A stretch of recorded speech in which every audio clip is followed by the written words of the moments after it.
اس کا مطلب ہے شاعر کہتا ہے کہ ہمیں چارہ گر یعنی کہ علاج کرنے والا کا احساس لے کر جینا گوارا نہیں، ہماری غیرت ہی خدا کے کرم سے خود زخم کو آرام کرنے کا سبب بن جائے گی۔ اب ہمارا دوسرا شعر ہے، قفس کی آڑ سے محروم ہیں ہم آشیاں کیسا، پڑے ہیں دور صحن باغ سے بے بال و پر ہو کر۔ اس کا مطلب ہے چکبشت کہتے ہیں کہ ہمیں آشیاں کے عیش و عشرت سے کیا مطلب، ہم تو صحن چمن سے دور قید کی زندگی بسر کر رہے ہیں۔ تیسرا شعر ہمارا ہے، عدم سے آئے تھے دنیا میں کیا معلوم تھا ہم کو، رہے گا ساتھ سودائے زندگی کا درد سر کس کو۔ اس کا مطلب ہے چکبشت کہتے ہیں کہ ہمیں عالم ارواح سے اس دنیا میں بھیجا گیا تو اس بات کا علم نہ تھا کہ دنیا میں آ کر مختلف ذمہ داریوں کا سامنا کرنا پڑے گا، ان ضرورتوں کو پورا کرنا بھی کسی درد سر سے کم نہیں ہے۔ ہمارا چوتھا شعر اسٹارٹ ہوتا ہے، مقدر دیکھنا شبنم کا پھولوں میں کوئی پیدا، پیام آیا فنا کا جلوۂ نور شہر ہو کر۔ اس کا مطلب ہے شاعر کہتا ہے کہ شبنم نے مقدر میں کس قدر نزاکت ہے اور پھول کی کتنی لمبی عمر ہے، جبکہ شبنمیں سورج کے جلوہ افروز ہونے پر فنا ہو جاتی ہیں اور پھول اسی طرح کھلے رہتے ہیں۔ یہ فیصلہ کہ شبنم کو سورج کے نکلنے پر فنا ہونا ہے اور یہ فیصلہ بھی خدا کی طرف سے ہی ہے کہ پھول اس طرح کھلا رہتا ہے۔ پانچواں شعر ہمارا اسٹارٹ ہوتا ہے، یہی ایک راستہ باقی تھا کیا عوض مرتب کا، بنے اہل نظر تم دشمن اہل ہنر ہو کر۔ اس کا مطلب ہے چکبشت کہتے ہیں کہ انسان کو بلند مقام تک پہنچنے کے لیے اگر وہ کسی قسم کا معیوب قدم اٹھاتا ہے تو وہ اس کو دلی تسکین نہیں دے سکتا۔ اعلیٰ مرتبہ تو انسان کو اپنے عمل و کردار سے خود مل جاتا ہے، اس کے اعمال ہی اس کی عظمت کی نشانی بن جاتے ہیں۔ اب ہمارا تیسرا شعر اسٹارٹ ہوتا ہے، تیسرے پیرے کا تیسرا شعر اسٹارٹ ہوتا ہے۔ اس کا پہلا شعر ہے، شورش دیر و حرم ہے جب پریشاں ہو لے، کچھ سمجھ کر ہم شریک بزم زندہ ہو گئے۔ اس کا مطلب ہے شاعر کہتا ہے کہ جب میں نے معاشرے میں مذہبی و ملی تفریق دیکھی اور اس طرح کے معاملات سے عاجز ہو گیا تو میں ایک ایسی مجلس میں شامل ہو گیا جہاں کسی قسم کی کوئی تفریق نہیں ہے اور مساوات ہے۔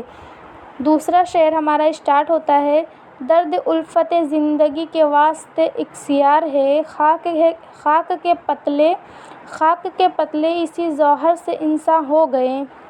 اس کا مطلب ہے چکبشت کہتے ہیں کہ انسان کی زندگی کے لیے خلوص و ایثار اکسیر ہیں، اسی محبت کے جوہر سے اللہ تعالیٰ نے خاک کے ایک پتلے کو انسان بنایا۔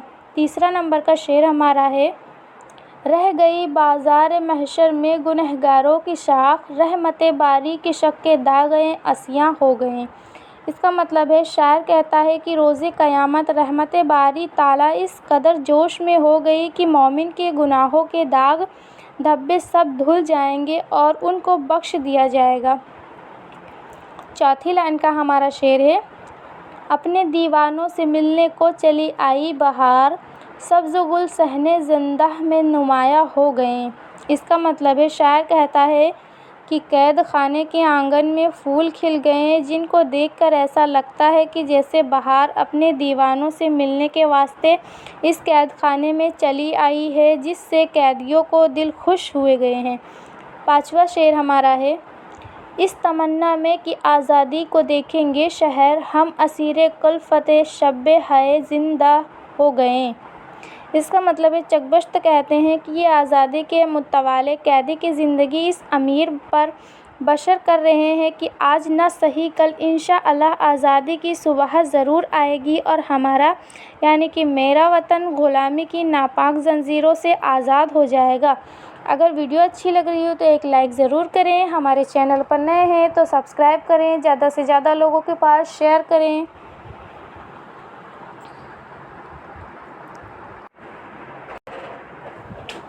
چھٹی لائن کا ہمارا شعر اسٹارٹ ہوتا ہے: جام تک خمشِ شراب آنے میں ہو جاتی ہے دیر، ہم تو شاکی کے تکلف سے پریشاں ہو گئے۔ اس کا مطلب ہے، شاعر کہتا ہے کہ ہم تو اپنے محبوب کے تکلف سے پریشان ہو گئے ہیں، ہم اپنے محبوب کے لبوں پر تبسم دیکھنا چاہتے ہیں، یعنی کہ مے خانے میں بیٹھنے کے بعد شراب دینے میں اگر شاکی دیر کرتا ہے تو اس تکلف سے ہم پریشان ہو جاتے ہیں۔ اب ہم دیکھیں گے اس کے الفاظ معنی۔ الفاظ معنی ہے عزل، عزل کا معنی ہے موت، پاس پرور، دکھ کر بٹھانے والا، نا امیدی پیدا کرنے والا، عدم، نہ ہونا، نیستی، اکثیر، وہ شے جو تابانے کو سونا اور آنگے کو چاندی بنا دے، محشر، قیامت، میدان حشر، فنا، موت، فطرت پرور، پرورش کرنے والا، داغ اشیاء، گناہوں کے نشان، سودا، دیوانہ، مجنوں، زندہ، قید خانہ، شورش، فتنہ، فساد، بلوہ، ہنگامہ، کلفت، رنج تکلف، کدورت و بخش، تباہ، طبیعت، آشیاں، گھونسلہ، ٹھکانہ، ثمر، پھول، مراتب، مرتبہ کی جمع، زندہ، آواز، شاکی، شراب پلانے والا، تسخیر، قابو میں کرنا، چارہ گر، علاج کرنے والا، برق، پتی، کفش، قید، پنجرہ، عوض، اونچائی، بلندی، اشیاء، گناہ، یاس، نا امیدی، روشناس، واقف، سورس، فنا۔ اب ہم دیکھیں گے اس میں ملٹیپل چوائس کوشچن سے برج نارائن چک بست کہاں پیدا ہوئے تھے؟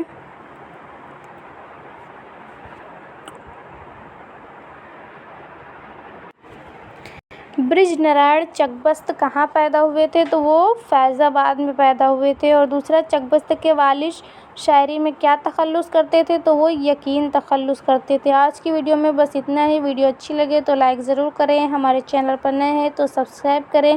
اگلی نیکسٹ ویڈیو میں ہم دیکھیں گے چیپٹر نمبر 6 جو ہے فانی بدایونی، ان کی حالات زندگی دیکھیں گے اور ان کی غزلیں دیکھیں گے، ان غزلوں کی تشریح بھی دیکھیں گے۔ تو تھینک یو۔